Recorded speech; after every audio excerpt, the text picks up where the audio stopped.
Hello friends, हम लोग BPSC TRE exam के लिए हिस्ट्री की एससीईआरटी बुक पढ़ रहे हैं और यह 6th क्लास का बुक है जिसमें हम लोग अध्याय 10 देखने वाले हैं, शहरी एवं ग्राम्य जीवन।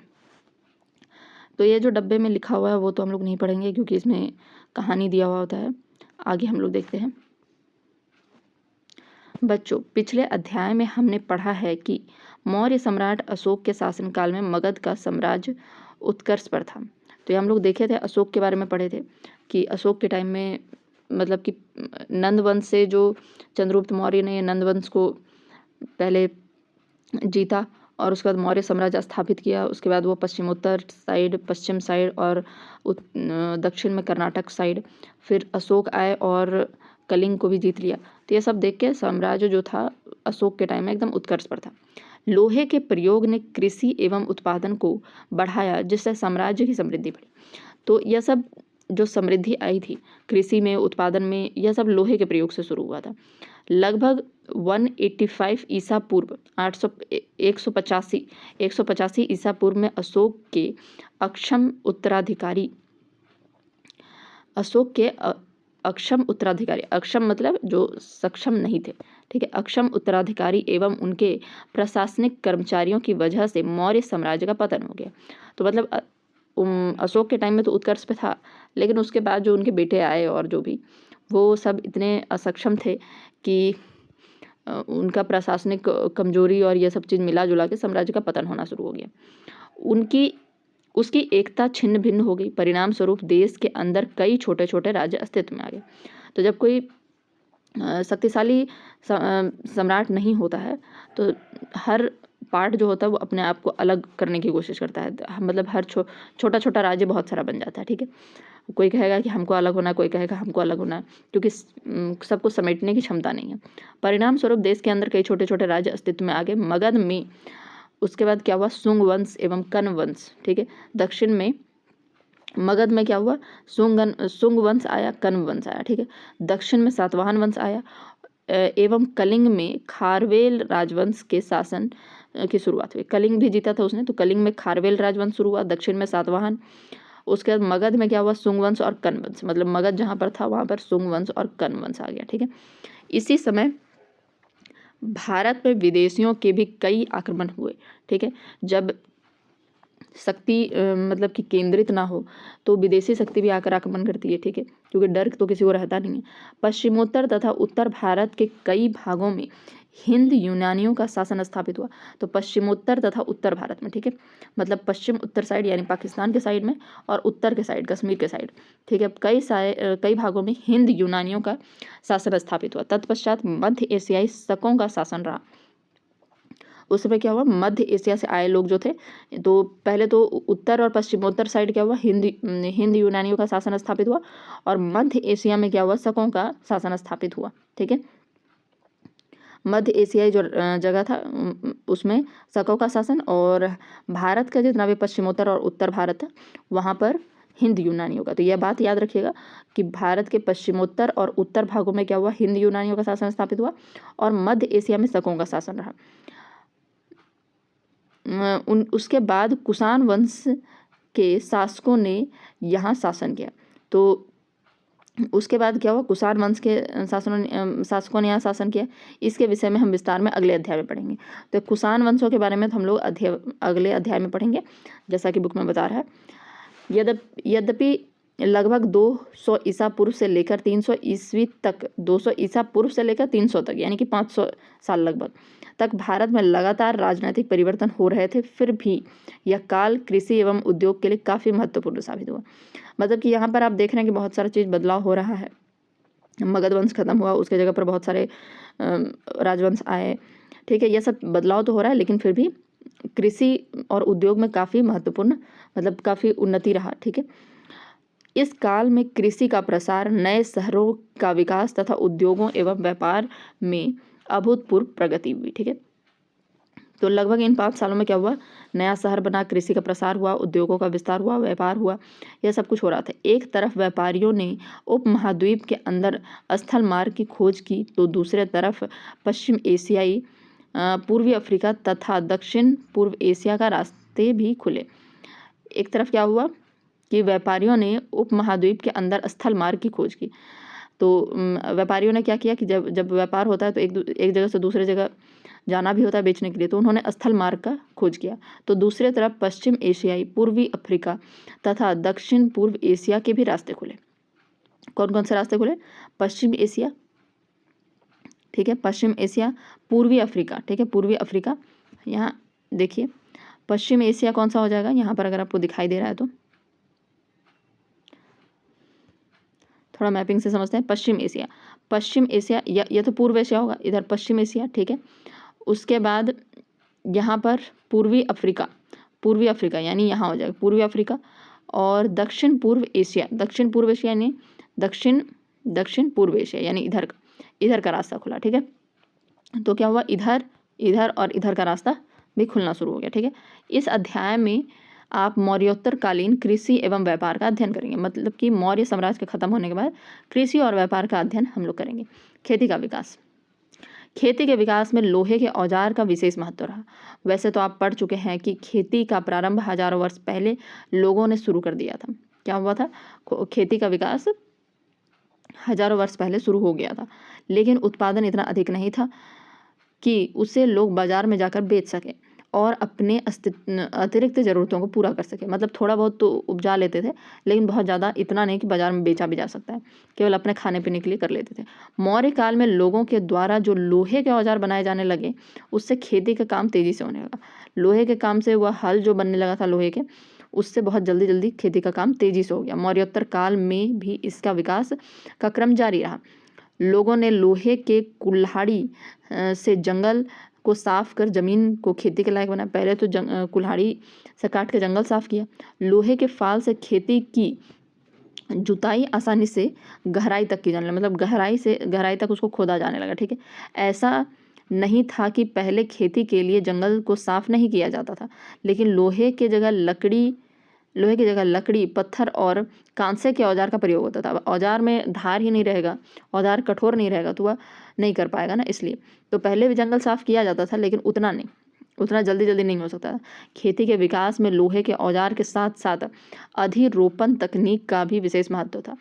जैसे धान के बीज तैयार कर पुनः रोपने से उत्पादन में कई गुना वृद्धि हुई। तो आपने धान का उत्पादन देखा होगा कि पहले धान को क्या करते हैं, एक छोटे से एरिया में पहले बीज तैयार करते हैं, उसके बाद उसको फिर से अलग अलग जगह पर लगाया जाता है। धान की अगर अपने सिंचाई गाँव में देखी हो तो सिंचाई की व्यवस्था, हमारे यहाँ खेती शुरू से मानसून पर निर्भर है।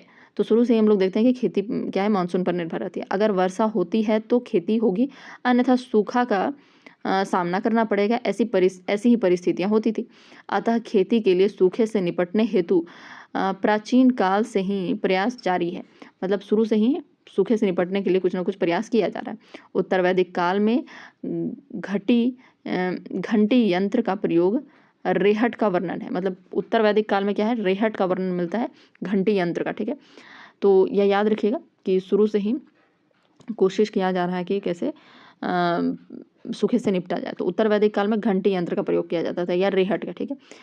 यद्यपि सिंचाई हेतु नहर, कुओं, तालाबों और कृत्रिम झीलों का उपयोग मौर्य काल में भी होता था, लेकिन उसके बाद के शासकों में इसमें उत्तरोत्तर विकास किया, जिससे उत्पादन में वृद्धि हुई। तो उस समय भी मौर्य काल में भी हो रहा था कुआं, तालाब, नहर, लेकिन उसके बाद और भी ज़्यादा विकास किया गया। सुदर्शन झील के बारे में, सुदर्शन झील का निर्माण सर्वप्रथम चंद्रगुप्त मौर्य ने करवाया था, ठीक है। तो यह याद रखिएगा, सुदर्शन झील का निर्माण किसने करवाया था, चंद्रगुप्त मौर्य ने। यह गुजरात में स्थित है सुदर्शन झील। इस झील से सिंचाई के लिए नहरें निकाली गई, लेकिन 400 साल बाद आए भयंकर तूफान से इसके तटबंध टूट गए और इसका सारा पानी बह गया। इसकी जानकारी हमें रुद्रदामन नामक शासक के एक अभिलेख, जूनागढ़ अभिलेख जो है उससे मिलता है, ठीक है। इस अभिलेख से पता चलता है कि रुद्रदामन ने इसे दोबारा बनवाया। इस झील के तटबंधों को पहले की अपेक्षा 3 गुना अधिक मजबूत बनाया। रुद्रदामन ने अपने अभिलेख में यह भी जानकारी देता है कि इसके मरम्मत कार्य के लिए कोई अतिरिक्त कर या बेगार नहीं लिया गया, सारा खर्च सरकारी खजाने से किया गया। पुनः यह 300 वर्ष बाद टूट गया, जिसको बनवाने का कार्य बाद के गुप्त वंश के शासक स्कंदगुप्त ने किया। तो यह जो सुदर्शन झील है यह बहुत इंपॉर्टेंट है, इससे बहुत सारा क्वेश्चन आता है। सबसे पहले सुदर्शन झील चंद्रगुप्त मौर्य ने बनवाया था, गुजरात में यह स्थित है। यह सिंचाई के लिए नहर यहाँ से निकलती है, लेकिन बाद में 400 साल बाद एक भयंकर तूफान है, याद रखिएगा 400 साल बाद, ठीक है। तो इसके तटबंध टूट गए, तटबंध टूटने के बाद इसका सारा पानी निकल गया था। फिर रुद्रदामन नामक एक शासक आया और उसने एक जूनागढ़ अभिलेख लिखवाया। उसमें पता चलता है कि इस अभिलेख से पता चलता है कि रुद्रदामन ने इसे दोबारा बनवाया था। इसके झील के तटबंधों को पहले की अपेक्षा 3 गुना अधिक मजबूत बनाया। रुद्रदामन ने अभिलेख में यह भी लिखवाया कि इसका मरम्मत करने के लिए कोई बेकार नहीं करवाया गया है, कोई कर नहीं लिया गया एक्स्ट्रा, ठीक है, उस सरकारी खजाने से ही करवाया गया है। और बाद में फिर 300 साल बाद, पहले चंद्रगुप्त मौर्य ने बनवाया, 400 साल बाद टूट गया, उसका 300 वर्ष बाद फिर से टूट गया, तो उसको स्कंदगुप्त यानी गुप्त शासक स्कंदगुप्त ने फिर से बनवाया। आप अपने शिक्षक की मदद से यह चर्चा करें कि आपके इलाके में सिंचाई के कौन कौन से साधन उपयोग में आते हैं, क्या वे किसान के खेतों की सिंचाई करने में पूर्ण रूप से सक्षम है, क्या सिंचाई के उन साधनों से किसान संतुष्ट है। तो यह सब इम्पोर्टेंट नहीं है। चलिए आगे देखते हैं, खेती के विकास के फायदे। तो इसको पढ़ने से पहले थोड़ा सा रिवाइज कर लेते हैं जो अभी पढ़े हैं। देखिए इसमें क्या क्या चीज़ें थी कि लोहे का प्रयोग जो था, लोहे के प्रयोग से उत्पादन और कृषि और उत्पादन बढ़ गया था। लगभग 185 ईसा पूर्व पहले अशोक जो था, अशोक के जो असक्षम उत्तराधिकारी थे उनकी वजह से मौर्य साम्राज्य का पतन हो गया, छिन्न भिन्न हो गया। और फिर बाद में मगध में शुंग वंश और कन वंश मतलब आ गया, ठीक है, मौर्य वंश के बाद। वहाँ पर फिर दक्षिण में सातवाहन वंश, कलिंग में खारवेल वंश, ठीक है, और पश्चिमोत्तर और उत्तर भारत में कई हिंद यूनानियों का शासन स्थापित हो गया, और मध्य एशिया में शकों का शासन रहा, ठीक है। बाद में फिर कुषाण वंशों के शासक ने यहाँ पर शासन किया। यहाँ पर देखिए लगभग 200 ईसा पूर्व से लेकर 300 ईस्वी तक भारत में लगातार राजनीतिक परिवर्तन हो रहे थे, लेकिन फिर भी कृषि और उद्योग बहुत ज़्यादा, मतलब कृषि और उद्योग के लिए यह समय बहुत महत्वपूर्ण रहा। तो कृषि का प्रसार हो रहा था, नए शहरों का विकास हो रहा था, उद्योगों का विकास हो रहा था, ठीक है। उसके बाद उपमहाद्वीप के अंदर ही स्थल मार्ग खोजे जा रहे थे। दूसरी तरफ पश्चिम एशिया, पूर्वी अफ्रीका और दक्षिण पूर्वी एशिया के भी रास्ते खुल रहे थे। तो इस अध्याय में हम लोग क्या मौर्योत्तरकालीन जो कृषि और व्यापार के बारे में पढ़ेंगे, ठीक है। तो यहाँ पर खेती का विकास में लोहे का औजार बहुत महत्वपूर्ण रहा, ठीक है। लोहे के औजार से मतलब यह खेती तो बहुत पहले से भी शुरू हो गया था, लेकिन लोहे के औजार ने इसको ज़्यादा तेज कर दिया, ज़्यादा जल्दी होने लगा, क्योंकि वह जंगलों को काटना आसान हो गया, हल का जो फाल था उससे जुताई आसान हो गया, ठीक है। तो आगे देखते हैं। उसके बाद अधिरोपण तकनीक का भी विशेष महत्व रहा। अधिरोपण तकनीक किसको कहते हैं? जो धान जिस तरीके से पहले बीज तैयार किया जाता है फिर उसको उत्पादन किया जाता है। सिंचाई की व्यवस्था पर हम देखें तो यह क्या होता था कि पहले सूखे से निपटने के लिए बहुत सारा प्रयास किया जाता था। उसमें उत्तर वैदिक काल में हम लोग घंटी यंत्र या रेहट का वर्णन सुनते हैं, ठीक है। फिर बाद में मौर्य काल में भी नहरों, कुओं, तालाबों और कृत्रिम झीलों का उपयोग है। सुदर्शन झील के बारे में देखे थे कि यह चंद्रगुप्त मौर्य ने बनवाया था, गुजरात में स्थित है। सिंचाई के लिए नहरें निकाली गई थी, जो 400 साल बाद तूफान से टूट गया था तटबंध और पानी बह गया। फिर रुद्रदामन नामक एक व्यक्ति आया, शासक आया, और उसने एक जूनागढ़ अभिलेख लिखवाया था, ठीक है। और उसमें उसको ठीक करवाया था, बिना कर भी नहीं एक्स्ट्रा लिया था और बेकार भी नहीं करवाया था, सरकारी खर्चों से इसको ठीक करवाया था। फिर 300 साल बाद फिर वह टूट गया, तो गुप्त वंश के शासक स्कंदगुप्त ने ठीक करवाया था, ठीक है। खेती के विकास के फायदे देखते हैं। सिंचाई एवं औजार के प्रयोग से अनाज का उत्पादन बढ़ा, ठीक है। सिंचाई भी आ गया और लोहे के औजार भी आ गया, ठीक है। लोगों को खेती के कार्य में रोजगार मिला और साथ ही साथ उनकी मजदूरी भी बढ़ी। लोगों को खेती के कार्य में रोजगार मिला और साथ ही साथ उनकी मजदूरी भी बढ़ी। राजाओं द्वारा सिंचाई का प्रबंध किए जाने से एवं उत्पादकता बढ़ने से उन्हें पहले की अपेक्षा अधिक राजस्व प्राप्त होने लगा। राजाओं को अधिक धन की प्राप्ति ने उसे महल बनाने, सेना रखने एवं किला बनाने के लिए साधन उपलब्ध कराए। अधिक उत्पादन से उद्योगों को भी प्रोत्साहन दिया। व्यापार का विकास इनका एक प्रमुख परिणाम था। ठीक है। तो जैसे जैसे खेती बढ़ने लगा, उत्पादन बढ़ने लगा, उससे राजस्व ज़्यादा इकट्ठा होने लगा, धन की प्राप्ति होने लगी। जो राजा थे महल बनाए, सेना बनाए, मतलब सेना रखने लगे, किला बनाने लगे, और इससे व्यापार को सबसे ज़्यादा, मतलब व्यापार का विकास सबसे ज़्यादा हुआ। चलिए व्यापार के बारे में देखते हैं। इस काल में व्यापार एवं वाणिज्य का विकास बड़े पैमाने पर हुआ। व्यापार की प्रगति के लिए मौर्य काल में ही कई स्थल मार्गों का निर्माण एवं विकास किया गया। व्यापार होगा तो एक जगह से दूसरे जगह लोग जाएंगे, तो उसके लिए मार्ग चाहिए। पाटलिपुत्र से तक्षशिला तथा पाटलिपुत्र से ताम्रलिपि यानी बंगाल को जोड़ने वाली सड़कें स्थलीय व्यापार के महत्वपूर्ण साधन थे। तो पाटलिपुत्र से तक्षशिला जाना और पाटलिपुत्र से ही इधर बंगाल के साइड ताम्रलिपि आना। मौर्योत्तर काल में दक्षिण भारत में व्यापार मार्ग का विकास हुआ। तो मौर्योत्तर काल में क्या हुआ, दक्षिण भारत कैसे आया जाए, वहाँ का भी व्यापारिक मार्ग खुला। कुछ व्यापारिक मार्ग मध्य एशिया और पश्चिम एशिया से भी जुड़े हुए थे। तो कुछ कुछ मार्ग ऐसा था जो कि मध्य एशिया भी जाता था और पश्चिम एशिया जाता था। ठीक है।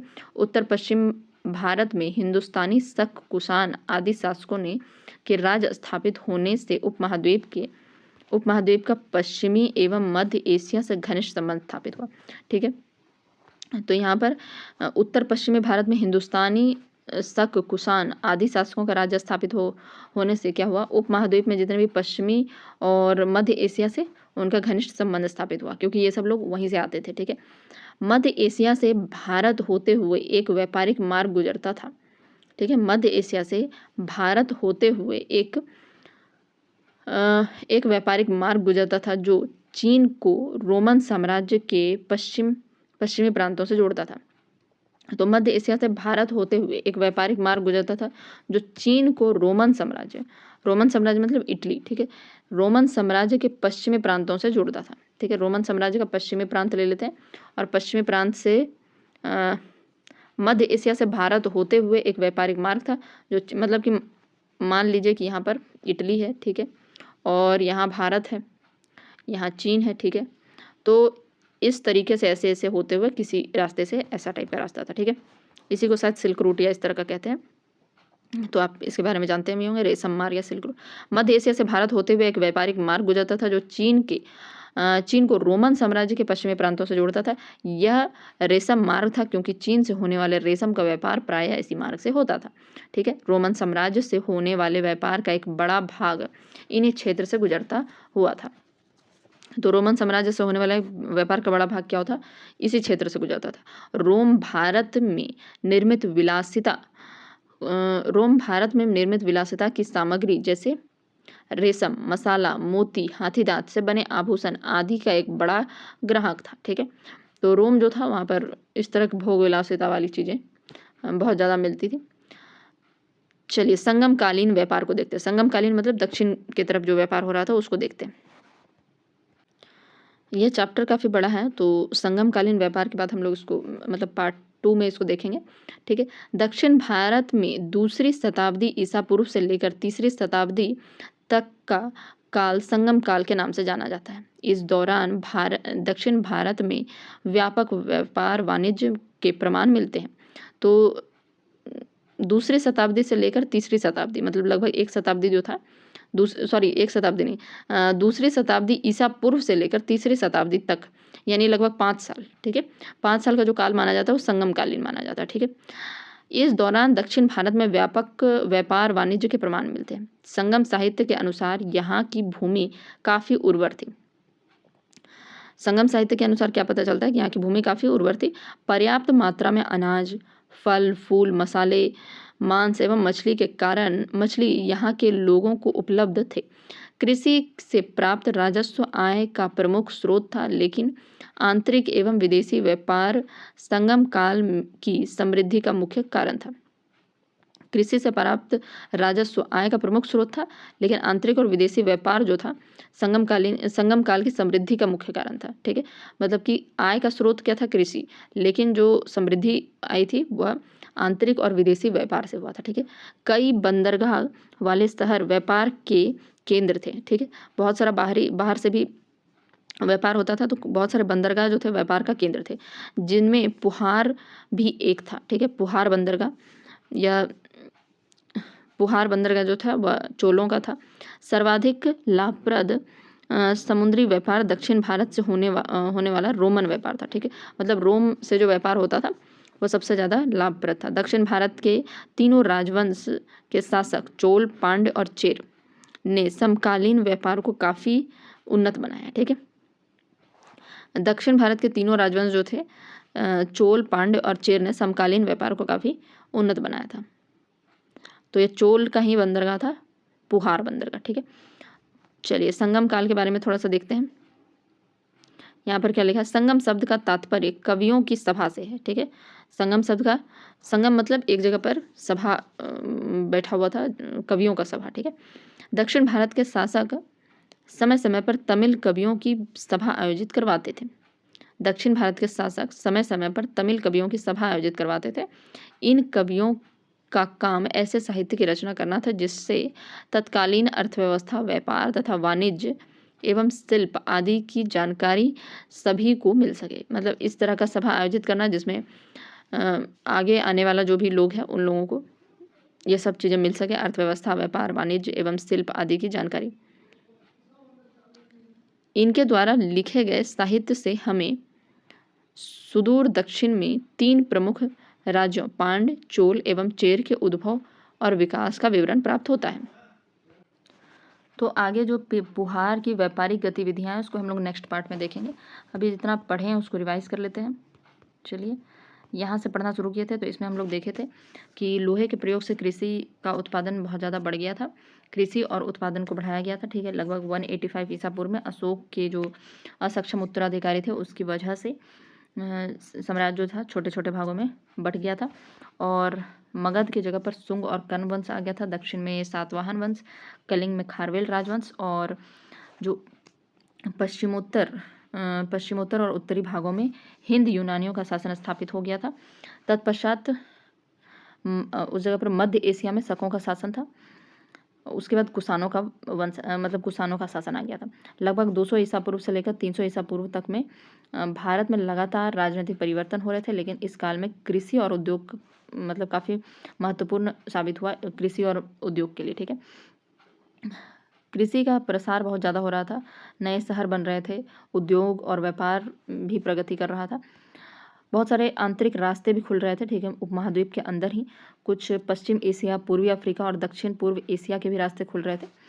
खेती का विकास अगर हम देखें तो लोहे के औजार से मतलब खेती करना और आसान हो गया था, जंगल काटना या हल बना के बहुत अंदर तक जुताई कर पाना। ठीक है, सिंचाई की व्यवस्था अगर हम देखें उसके बाद खेती के विकास में लोहे के औजार के साथ साथ और कौन सा तकनीक आ गया था, अधिरोपण का। ठीक है, जैसे धान को लगाया जाता है। सिंचाई की व्यवस्था के बारे में बात करें तो हमारे यहाँ मतलब मानसून पे ही हम लोग निर्भर रहते हैं, तो सूखे से निपटने के लिए उत्तर वैदिक काल में ही घंटी यंत्र या रेहट का प्रयोग किया जाता था। उसके बाद नहर, कुआं, तालाब, कृत्रिम झील इन सब का भी मौर्य काल में भी और मौर्योत्तर काल में भी इसका काफ़ी विकास हुआ। ठीक है, सुदर्शन झील के बारे में बात करें तो सुदर्शन झील का निर्माण चंद्रगुप्त मौर्य ने करवाया था। यह गुजरात में स्थित है। सिंचाई के लिए कई सारी नहरें बनाई गई थी यहाँ पर, लेकिन 400 साल बाद यह टूट गया था।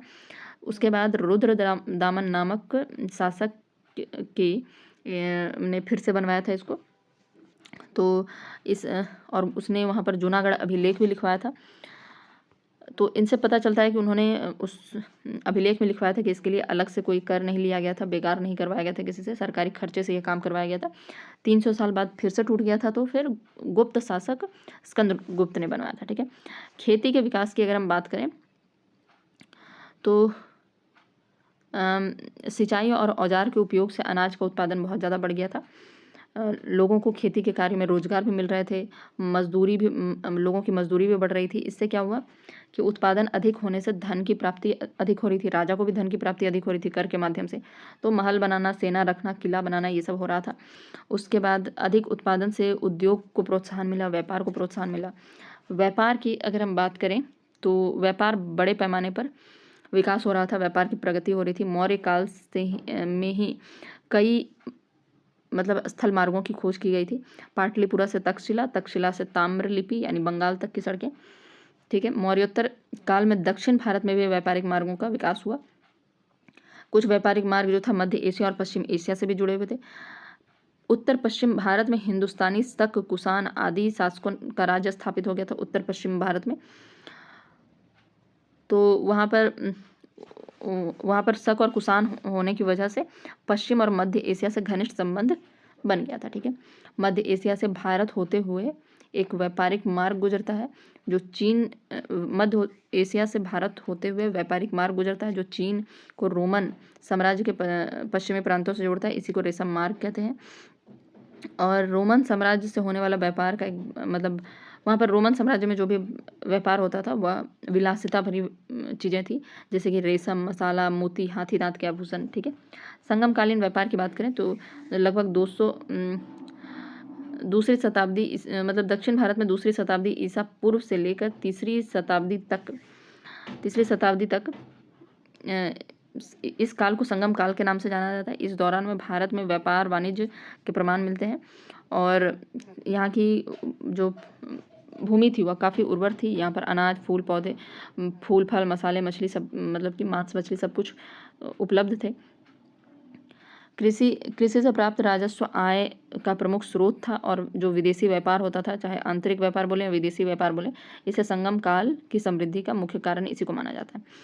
कई बंदरगाह जो थे वह केवल मतलब शहर के व्यापारिक केंद्र थे। कई मतलब बंदरगाह ही व्यापार का केंद्र होता था, जिसमें से एक पुहार बंदरगाह है। यह चोल वंश का बंदरगाह था। ठीक है, और यह बहुत लाभप्रद था।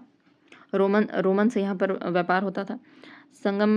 संगमकालीन व्यापार में काफ़ी उन्नति बनाए हुए था। ठीक है, चलिए संगम काल के बारे में अगर हम देखें, संगम शब्द का तात्पर्य यह होता है कवियों की सभा।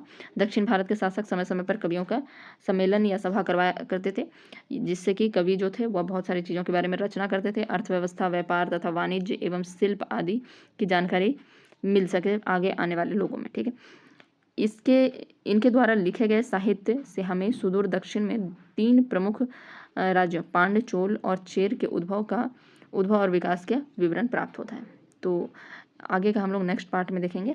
ठीक है, थैंक यू।